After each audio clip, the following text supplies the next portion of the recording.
Hello everyone, budget IQ में आपका स्वागत है। जैसा कि आपको पता है, हम बजट आईक्यू में डिस्कस करते हैं म्यूचुअल फंड, स्टॉक मार्केट और ढेर सारी ऐसे फाइनेंस सेक्टर से रिलेटेड नॉलेज के बारे में। ओके, तो आज हम डिस्कस करेंगे म्यूचुअल फंड के रिलेटेड कितने सारे टर्मिनोलॉजीज एसोसिएटेड होते हैं। एसआईपी क्या है, एग्जिट लोड क्या है, सीएजीआर क्या है, एक्सआईआरआर, कुछ के बारे में तो मैंने लास्ट वीडियो में भी बता दिया था, लेकिन इस वीडियो में हम डिटेल में उसी छोटे छोटे टर्मिनोलॉजी के बारे में डिस्कस करेंगे जो हमेशा किसी भी एक जो रिटेल इन्वेस्टर होता है या फिर जो इन्वेस्ट करना चाहता है लेकिन उसको पता नहीं है कैसे सीखना है, क्या करना है। ये वीडियो उसको जरूर हेल्प करेगा। ओके, सो आगे और भी वीडियोस आएंगे तो उसी में हम और डिटेल में डिस्कस करेंगे, पर आज के लिए बस हम म्यूचुअल फंड के रिलेटेड जितने सारे टर्मिनोलॉजीज हैं उसके बारे में डिस्कस करेंगे। ओके, सो ओके, एक छोटा सा डिस्क्लेमर है और ये मैंडेटरी होता है। तो डिस्क्लेमर के बारे में बस बता देता हूँ कि ये वीडियो देख के अगर आप अपना घर बेच के पैसा लगा रहे हैं और आपका घर डूब रहा है तो उसका जिम्मेदारी हम नहीं लेते। हम बस आपको एजुकेशनल पर्पज के लिए ही ये वीडियो दे रहे हैं। Okay, so let's start. तो सबसे पहले एसआईपी। एसआईपी का जो फुल फॉर्म होता है सिस्टमेटिक इन्वेस्टमेंट प्लान होता है। बेसिकली ये एक ऐसा इन्वेस्टमेंट प्लान है जो सिस्टमेटिक होता है। सिस्टमेटिक से मेरा मतलब है आप डेली कर सकते हैं या फिर मंथली कर सकते हैं। ओके, या आप चाहें तो वीकली भी कर सकते हैं, आपके ऊपर डिपेंड करता है। आप चाहें तो 7 दिन में कर सकते हैं, आप चाहें तो 5 दिन में भी एक बार कर सकते हैं इन्वेस्टमेंट। ओके, आपके ऊपर डिपेंड करता है। तो एसआईपी एक क्या होता है, आपको एक डिसिप्लिन बिल्ड करता है। मतलब ऐसा नहीं, आप ऐसे मान लीजिए कि हमारे घर में एक गल्ला होता है और लेट्स से जो पिगी बैंक होगा। पिगी बैंक सबसे अच्छा एग्जांपल है, क्योंकि पिगी बैंक में क्या होता है, हम कभी कभी लेट्स से हमारे जैसे सेविंग कुछ होता है मंथली बेसिस पे तो हम उसमें डाल देते हैं। ओके, जो let's say lower middle class family है या फिर और कोई है, पर पिगी बैंक में डालने से आपका पैसा बढ़ेगा नहीं। ओके, उल्टा घट जाएगा इन्फ्लेशन के चक्कर में आके। ओके, तो हम अगर एसआईपी किसी स्टॉक में करेंगे, ओके, लेट्स से गोल्ड में करेंगे, हम गोल्ड में भी एसआईपी कर सकते हैं। कोई भी जो इंस्ट्रूमेंट है म्यूचुअल फंड में सब कुछ कवर हो जाता है, तो उसमें चाहे तो इन्वेस्टमेंट कर सकते हैं। एसआईपी करने से क्या होता है, आपको रोज पता है कि मेरा लेट से 50,000 का इनकम है मंथली, चलिए थोड़ा कम ले लेते हैं, 30,000 का मंथली इनकम है और 30,000 में से मुझे 5,000 हर महीना सेव करना है। ओके, या फिर कोई एक ऐसा आदमी है जिसका दुकान है। ओके, और दुकान में वो चाहता है कि नहीं नहीं, मैं डेली का 500 सेव कर सकता हूँ। ओके, 500 रुपया मैं डेली सेव करना चाहता हूँ। अब इसको मैं अलग से लेके बैंक में डालूंगा तो बैंक में आपको पता है फिक्स डिपॉजिट का क्या रिटर्न है, और उसका जो आरडी होता है, ओके, रिकरिंग डिपॉजिट बोलते हैं, आपको पता है उसमें कितना मिलेगा, ज्यादा से ज्यादा 4 5 6%। पर आप अगर किसी म्यूचुअल फंड में इन्वेस्ट करते हैं, मतलब एसआईपी करते हैं, ये उसी तरीके का है, आरडी। ओके, और उनका कोई ऐसा भी सिस्टम नहीं होता। आप एसआईपी जब करेंगे तो उनका बहुत ही फ्लेक्सिबल कंडीशंस होता है। तो चलिए एसआईपी के बारे में डिटेल में किसी और दिन जानेंगे, बस आप आज बस एक बेसिकली हम चीज़ों को समझ लेते हैं। तो सबसे है, बहुत छोटे अमाउंट से कर सकते हैं, जैसे मैंने बोला ना, 500 रुपये, 500 आप छोड़िए, आप 50 रुपये से भी कर सकते हैं। नेक्स्ट होता है लमसम इन्वेस्टमेंट। अब एसआईपी में क्या होता है, आप टुकड़े टुकड़े करके धीरे धीरे एक सिस्टमेटिक वे में इन्वेस्ट करते हैं। पर लमसम इन्वेस्टमेंट में क्या होता है, लमसम इन्वेस्टमेंट में आप एक बार में एक बड़ा अमाउंट देते हैं। ओके, कैसे होता है मान लीजिए आपके पास एक जमीन का टुकड़ा है, आप उसको बेच के मान लीजिए आप स्टॉक मार्केट में लगाना चाहते हैं, या फिर एक एक्स्ट्रा कोई ऐसा जमीन का टुकड़ा है जो आप बेचना चाहते हैं।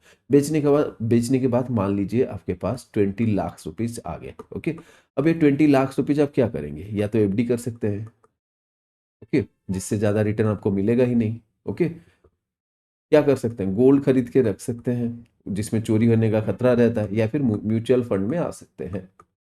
ओके, सो म्यूचुअल फंड में अगर डालेंगे तो एक बार में अगर 20 लाख डाले हैं तो लमसम हो जाता है। या फिर किसी मान लीजिए रिटायरमेंट हो गया है, रिटायरमेंट के बाद आपको एक जो बड़ा अमाउंट मिलता है, अब उसको डालना चाहते हैं तो उसको कहा जाता है लमसम इन्वेस्टमेंट।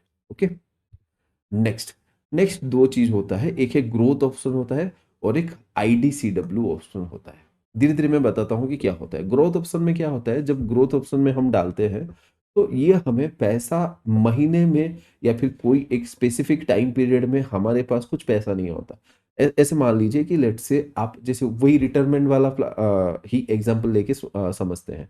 तो रिटायरमेंट वाला जो एग्जांपल हम ले रहे थे, रिटायरमेंट वाला में क्या होता था, तो मान लीजिए आप एक पर्सन है, आपका एज 60 है, आप रिटायरमेंट के बाद लेट्स लेट्स से कि आपके पास 1 CR का एक कैपिटल पड़ा है।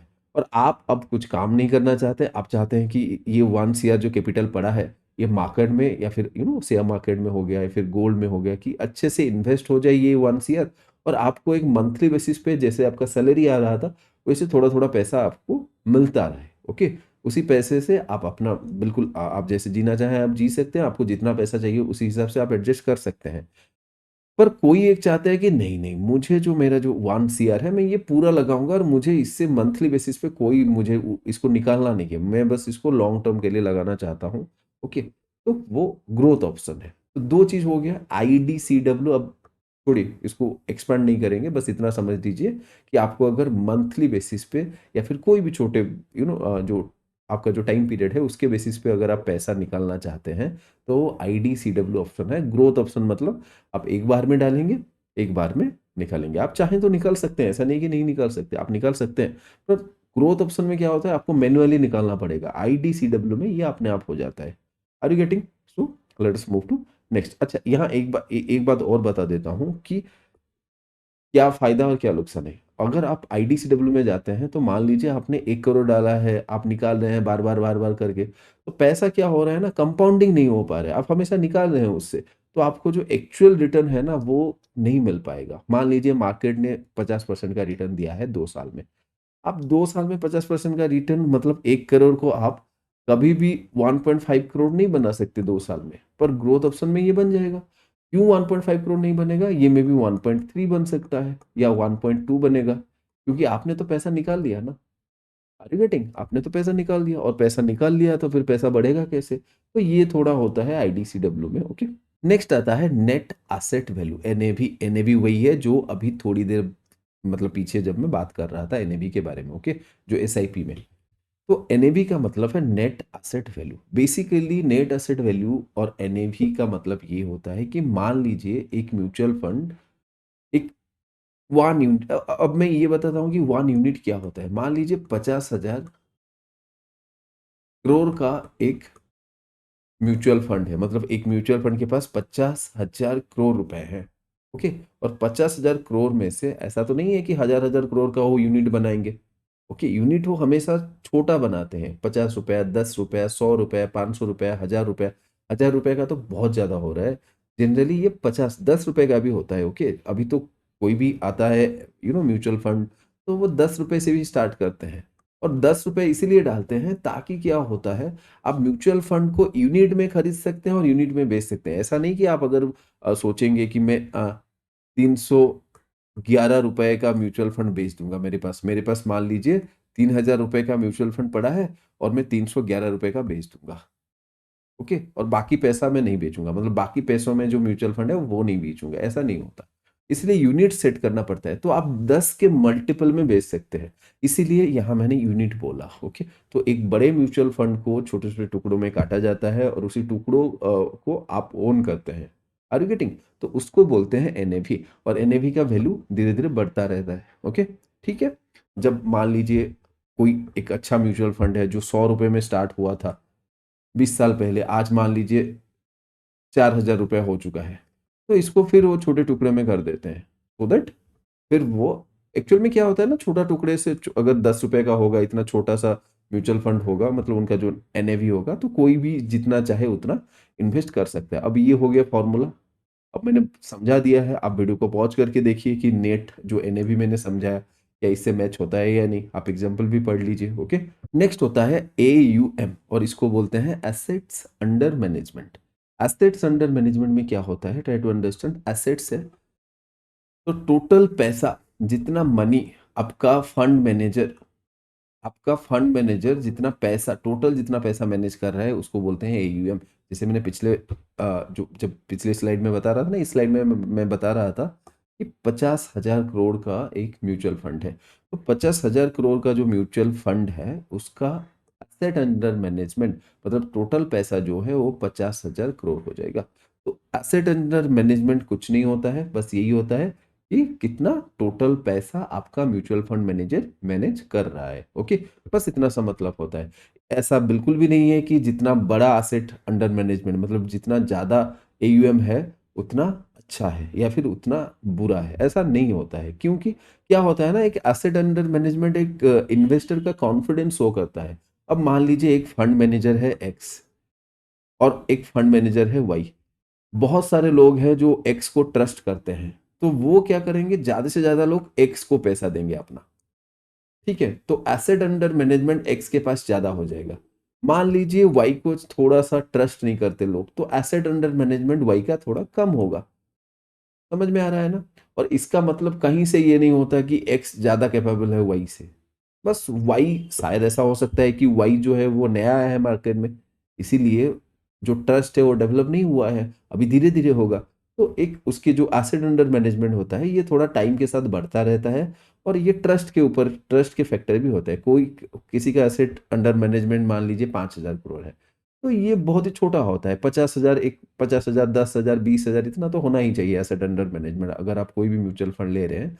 पर हाँ, जो सेक्टरल म्यूचुअल फंड होते हैं उसका एसेट अंडर मैनेजमेंट कम होता है, क्योंकि ज्यादातर लोग सेक्टरल म्यूचुअल फंड, मतलब ऐसे म्यूचुअल फंड जो किसी स्पेसिफिक सेक्टर में इन्वेस्ट करते हैं। मान लीजिए एक डिफेंस सेक्टर में एक पर्टिकुलर म्यूचुअल फंड है, तो उसमें थोड़ा सा कम होता है। लेकिन जो एक मतलब पूरा जो होलिस्टिक हाइब्रिड टाइप के होते हैं उसमें थोड़ा सा 10-20 से ही ज़्यादा होना चाहिए। ओके, आइडियल होता है। लेकिन आपको जनरली अगर जैसे मैंने लास्ट वीडियो में बता रहा था कि पराग पारिक फ्लेक्सी कैप फंड, तो उसमें क्या 50,000 से भी ज़्यादा है। नेक्स्ट है एक्सपेंस रेशियो। अब देखिए, जो आपका जो म्यूचुअल फंड मैनेजर है ना, जो आपका फंड मैनेजर है, जो आपका पैसा मैनेज करता है, जो उसको इन्वेस्ट करता है डिफरेंट स्टॉक में, अब वो तो आपका ना तो चाचा है, ना भतीजा है, ना आपका मामा है। तो वो तो आपसे पैसा लेगा ही ना, तो कैसे लेगा। तो वो पैसा लेता है एक्सपेंस रेशियो के हिसाब से। वो आपको पैसा नहीं मांगेगा, क्योंकि आपका पैसा उसके ही पास है। तो वो क्या करता है, उसमें से थोड़ा थोड़ा करके निकाल लेता है। और एक एनुअल फी होता है, एक एनुअल के बेसिस पे एक एक्सपेंस रेशियो होता है जो वो निकाल लेता है थोड़ा थोड़ा करके। और एक एक चीज याद रखिए, ये डेली बेसिस पे होता है। ऐसा नहीं कि लेट से 0.5% एक्सपेंस रेशियो आपको दिख गया कहीं पे, इसका मतलब ऐसा नहीं है कि आपके पैसे से 0.5% रोज का वो निकालेगा। ऐसा नहीं है, ईयरली 0.5% होगा, बट थोड़ा थोड़ा करके वो डेली बेसिस में निकलता है। क्यों डेली बेसिस में निकाला जाता है, क्योंकि उसको सारा खर्चा भी तो मैनेज करना होता है। Are you getting. उसको अपना खर्चा मैनेज करना होता है, इतना सारा लेट से मार्केटिंग होता है, एडवर्टाइजमेंट होता है, पूरा एक ऑफिस, इतना बड़ा बिल्डिंग चलता है म्यूचुअल फंड मैनेजर का। सो इस तरीके से तो आपको पता है, आप एग्जाम्पल से बहुत इजीली समझ सकते हैं। अगर 1% एक्सपेंस रेशियो है तो 100 रुपये में आप समझ सकते हैं एनएवी से कैसे डिक्रीज हो जाएगा। ये बहुत सिंपल सी तरीका है। नेक्स्ट नेक्स्ट है म्यूचुअल फंड। ओके, हम देख लेते हैं कितना कितना एसेट अंडर मैनेजमेंट है। ओके, जैसे मैं बता रहा था कि मैं एक बार, बहुत दिन हो गया है मैंने देखा नहीं, तो पराग पारिक फ्लेक्सी कैप फंड का एसेट अंडर मैनेजमेंट मैं आपको बता रहा था 50 से ज्यादा ही होगा। ओके, अब देखिए कितना है, 125,000 करोड़। ओके, मतलब सबसे ज्यादा है, मतलब पराग पारिक फ्लेक्सी कैप फंड जो है, इसको सबसे ज्यादा लोग ट्रस्ट करते हैं। और इसका एक्सपेंस रेशियो क्या है, 0.63 है। ओके, और 3 ईयर का CAGR, अभी के लिए आप ऐसे मान लीजिए कि रिटर्न ही मान लीजिए। ओके, तो 3 साल का रिटर्न ये 21.68% पर ईयर है। सबसे ज्यादा तो है नहीं, पर लोग सबसे ज्यादा पराग पारिक फ्लेक्सी के फंड को ट्रस्ट करते हैं। सबसे ज्यादा कौन सा है, सबसे ज्यादा तो है 23 का कुछ था। ओके, सबसे ज्यादा है Nippon India small cap fund. Okay, Nippon India small cap fund जो है ये सबसे ज्यादा है, पर इसका एसेट अंडर मैनेजमेंट देखिए 68,000 है। तो ये बिल्कुल भी नहीं कहता कि जो जिसका एसेट अंडर मैनेजमेंट ज्यादा है वो सबसे अच्छा है। बस ये एक ट्रस्ट शो करता है, ओके, कि पर्टिकुलर एक म्यूचुअल फंड पे लोग ज्यादा ट्रस्ट करते हैं। अब आ गया CAGR। CAGR होता है कंपाउंड एनुअल ग्रोथ रेट। ये इसलिए इम्पोर्टेंट है क्योंकि जब भी हम म्यूचुअल फंड में इन्वेस्ट करते हैं ना, हम चाहते हैं कि हमारा जो म्यूचुअल फंड हो वो एक लॉन्ग टर्म के लिए आए, 5 साल के लिए आए।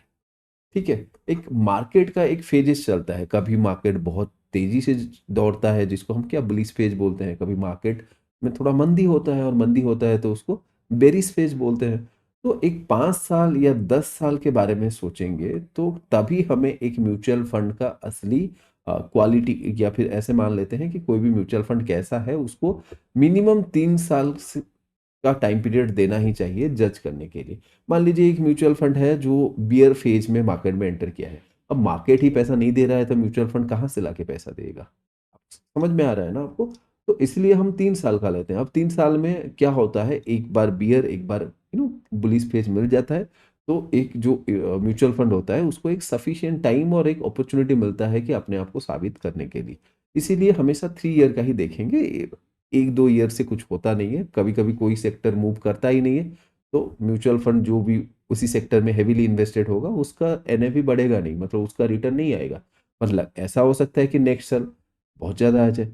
तो क्या होता है, कभी-कभी क्या होता है, किसी साल मान लीजिए आपका रिटर्न 10% है, किसी साल -5 हो गया, मान लीजिए दूसरे साल 50% रिटर्न हो गया। अब समझ रहे हैं? अब इसको मिला के तीनों साल का एवरेज निकालेंगे और उसमें पर ईयर कैलकुलेट करेंगे। You getting? तो तीनों साल का रिटर्न एवरेज में पर ईयर कितना आता है उसको बोलते हैं सीएजीआर। तो जितना ज़्यादा सीएजीआर होगा इसका मतलब ये है कि उतना ज़्यादा रिटर्न जनरेट करके दे रहा है। ये बस एक एवरेज है और ये मैंने आपको लास्ट वीडियो में जो टाइप्स ऑफ म्यूचुअल फंड है उधर भी मैंने आपको ये एक्सप्लेन करके बताया था। ओके, सो तो ये रहा एग्जांपल। वीडियो को पॉज कीजिए और इसको समझ लीजिए। ओके, अगर आप थोड़े से भी मैथ्स में अच्छे हैं तो आप ये बहुत अच्छे से समझ सकते हैं। ओके, तो कोई दिक्कत नहीं होगी। नेक्स्ट नेक्स्ट है XIRR। ये क्या है? Extended internal rate of return. Okay, extended internal rate of return होता है, मैं बताता हूँ। एक छोटा सा एग्जांपल ले लेते हैं, सबसे आसानी से हम समझ सकते हैं। अब मान लीजिए, ये एग्जांपल आप खुद पढ़ना, मैं अपना एग्जांपल दे रहा हूँ। ओके, तो मान लीजिए आपके पास 5 लाख रुपए आ गया। तो आपने गया, तो आप गए म्यूचुअल फंड में और आपके फंड मैनेजर को आपने दिया 5 लाख इन्वेस्ट करने के लिए। ये पर फर्स्ट साल, सेकेंड साल और दूसरे साल आपने फिर 3 लाख दिया, और चौथे साल, तीसरे साल आपने कुछ नहीं दिया क्योंकि आपके पास कुछ नहीं था। चौथे साल आपने फिर उनको 5 लाख दे दिया। ठीक है, अगर हम रिटर्न कैलकुलेट करेंगे तो अब कैसे कैलकुलेट करेंगे, क्योंकि हर अमाउंट, ये पहले वाले जो 5 लाख है इसको तो बहुत ज़्यादा समय मिला ना इन्वेस्ट करने के लिए। अब ज़्यादा समय इन्वेस्टेड हुआ तो ये ज़्यादा रिटर्न जनरेट करके देगा। ये थोड़ा कम उससे, उसके बाद ये थोड़ा कम उससे देगा। Are you getting? तो मेरा कहने का मतलब है, हम बार बार, अब ऐसा तो नहीं है कि हम देते रहेंगे। मान लीजिए हम निकाल लिए बीच में, तो कैलकुलेशन बहुत ही डिफिकल्ट हो जाता है और एनुअल रिटर्न उसमें कैलकुलेट करना डिफिकल्ट हो जाता है। तो उसमें हम क्या करते हैं, XIRR कैलकुलेट करते हैं। तो ये क्या करता है, ये एक ऐसा कैलकुलेशन है कि आपको टोटल बता देगा कि एक्चुअल में कितना पैसा और कितना रिटर्न आपको मिल रहा है। ओके, आपने जो पैसा लगाया है उसके हिसाब से कितना एनुअल रिटर्न मिल रहा है। Are you getting? सो इसलिए इसको बोला जाता है extended internal rate of return. Okay, ठीक है। तो ऐसे हम, और इसको आपको ऐसे कैलकुलेट करने की जरूरत नहीं है, कोई भी फॉर्मूला लगा के आपको कैलकुलेट करने की जरूरत नहीं है। ईच एंड एवरीथिंग ऑलरेडी एक मतलब कोड करके सब कुछ बनाया गया आपको मिल जाएगा। और हमेशा आप देखेंगे कि जो सीएजीआर होता है, ओके, जो सीएजीआर होता है वो आपको सही जो होता है ना वो नहीं देगा। सही जो नंबर है वो सीएजीआर से आपको नहीं पता लगता है, XIRR से ही पता लगेगा। बिकॉज आप बार बार उसमें डाल रहे हैं पैसा, बार बार निकाल रहे हैं, तो अच्छे से आपका जो रिटर्न है वो XIRR ही आपको दे पाएगा। नेक्स्ट है एग्जिट लोड। एग्जिट लोड का मतलब ये है कि मान लीजिए कोई भी म्यूचुअल फंड है जो अ, आपको बोल रहा है कि मैं 1% एग्जिट लोड लूंगा। एग्जिट लोड के साथ ना क्या होता है, एक टाइम पीरियड अटैच होके आता है। मतलब कोई भी म्यूचुअल फंड वाला आपको बोलता है कि आप अगर 2 साल के अंदर ये पैसा हमसे ले लेंगे, आप अगर ये पैसा निकलने की बात करेंगे तो हम आपसे लेट से 1% पेनल्टी, इसको पेनल्टी तो नहीं बोला जाता पर फीस मान लीजिए, तो 1% फीस हम काट के रख लेंगे। ऐसा क्यों करते हैं? ऐसा करने के पीछे यही रीजन है कि आप अगर आ रहे हो मार्केट में तो थोड़ा ज्यादा पीरियड के लिए आओ। क्योंकि कल को अगर मार्केट थोड़ा डाउन चला गया, आपको डर लगने लगा और आपने पैसा निकाल लिया, तो मार्केट में क्या होता है ना, मार्केट में एक फियर का गेम चलता है। जब भी मार्केट बेरिश फॉल में आता है तो हमेशा मार्केट में फियर का गेम चलता है। ओके, फियर और ग्रीड से मार्केट चलता है। तो जब मार्केट उठता लग अब जब मार्केट तेजी से, मतलब मार्केट में तेजी है, तो क्या होगा, लोग ज्यादा से ज्यादा पैसा डालते रहेंगे। ओके, जब मार्केट में थोड़ा सा डिप देता तब लोग पैसा निकालने की कोशिश करेंगे। तो इससे क्या होता है, इससे होता है म्यूचुअल फंड वालों को दिक्कत, क्योंकि जिसके पास बड़ा पैसा है उसको उतना डिफिकल्ट होता है मार्केट में इन्वेस्ट करने में और उससे अपना इन्वेस्टमेंट वापस लेने में। तो इसीलिए वो चाहते हैं कि आप थोड़ा लॉन्ग टर्म के लिए आओ। Are you getting? आप थोड़ा ज़्यादा ट्रस्ट दिखाओ उनके ऊपर। तो वो ये डिस्करेज करने के लिए आपको, वो नहीं चाहते कि आप उनसे पैसे ले लो, तो वो भी चाहते हैं कि आप ज़्यादा समय के लिए रहो, ताकि आप जब निकलो यहाँ से 3 से 4 साल या लेट से 5 साल बाद, तो आपको एक प्रॉफिट मिले। ऐसा नहीं कि 5 महीने के बाद निकल गए और आपको 10%, 20%, 25% का नुकसान हो गया, तो इससे म्यूचुअल फंड का भी बदनामी होता है। तो इसलिए वो एग्जिट लोड एक लेते हैं। अब जरूरी नहीं है कि एग्जिट लोड हमेशा हर कोई ले, जरूरी नहीं है, बट कुछ लोग लेते हैं। जैसे मैं पराग पारिक के बारे में बता रहा, तो पराग पारिक का एग्जिट लोड है, आपको पता है, आप खुद चेक कर सकते हैं। पराग पारिक फ्लेक्सी कैप फंड है, उनका एग्जिट लोड है। जनरली जो नए म्यूचुअल फंड होते हैं वो लेते नहीं है एग्जिट लोड, ताकि ये ऐसा इतना भी डिस्करेज ना कर दे किसी को कि कोई इन्वेस्ट ही ना करना चाहे। ठीक है। तो नेक्स्ट है lock in period. Okay. Lock in period क्या होता है? ये बस सिंपल सा जैसे बैंक में होता है, तो वही लॉक इन पीरियड है। आप लेट से 5 लाख देना चाहते हैं, लॉक इन पीरियड जिसका 2 साल है। अब 2 साल अगर लॉक इन पीरियड है, तो इसका मतलब सीधा सा मतलब ये होता है कि ये 5 लाख में से आप 1 रुपया नहीं निकाल सकते। आप कितना भी गिड़गिड़ाओ, कितना भी रो, कितना भी कुछ भी करो, आपको 5 लाख नहीं मिलेगा। ये तभी मिलेगा 2 साल के बाद ही मिलेगा। मान लीजिए 3 साल का, इधर जैसे ईएलएसएस एग्जाम्पल है, जिसको बोलते हैं हम इक्विटी लिंक्ड सेविंग स्कीम। अब इक्विटी लिंक्ड सेविंग स्कीम में अगर आपने 3 साल का, जिसमें क्या होता है, 3 साल का लॉक इन पीरियड होता है। अगर आपने इसमें इन्वेस्ट किया है ना 3 साल का लॉक इन पीरियड में, और मान लीजिए 2025 1 जनवरी 2025 में आपने इन्वेस्ट किया है, तो आप इसको तभी सेल कर सकते हैं जब 2 जनवरी 2028 आ जाए, उससे पहले नहीं। तो 5 5 लाख का जो पैसा लेट से आपने इन्वेस्ट किया है ईएलएसएस में, वो 3 साल के बाद ही निकाल सकते हैं, उससे पहले नहीं निकाल सकते। ओके। तो ये हमेशा नहीं होता, हर म्यूचुअल फंड में नहीं होता। जो जो मैंने टर्मिनोलॉजी बताया, ये जरूरी नहीं है कि हर म्यूचुअल फंड में हो। और अगर आपको ये सब नॉलेज आपको हेल्प कर रहा है, आपको म्यूचुअल फंड के बारे में सीखने में मदद हो रहा है, तो आप जरूर थोड़ा लाइक कीजिए, थोड़ा खुश आप हो जाइए, और थोड़ा सा मोटिवेट हमें भी रखिए। ओके, सो दैट हम आपके लिए ऐसे नए नए वीडियोस लाते रहें। और आपको अगर कुछ म्यूचुअल फंड के बारे में कुछ और जानकारी चाहिए, तो आप कमेंट सेक्शन में बता सकते हैं। उससे इंस्पायर होके हम कुछ और वीडियोस ले आएंगे, और ये सीरीज तो वैसे भी चलता रहेगा, तो आगे और भी हम म्यूचुअल फंड के बारे में कैसे चूज करना है, कैसे एज, अपना एज कैसे मैटर करता है, आपका फैमिली कंडीशन क्या है, वो कैसे मैटर करता है, सब कुछ हम आगे देखेंगे। तो आज के लिए बस इतना ही। Thank you.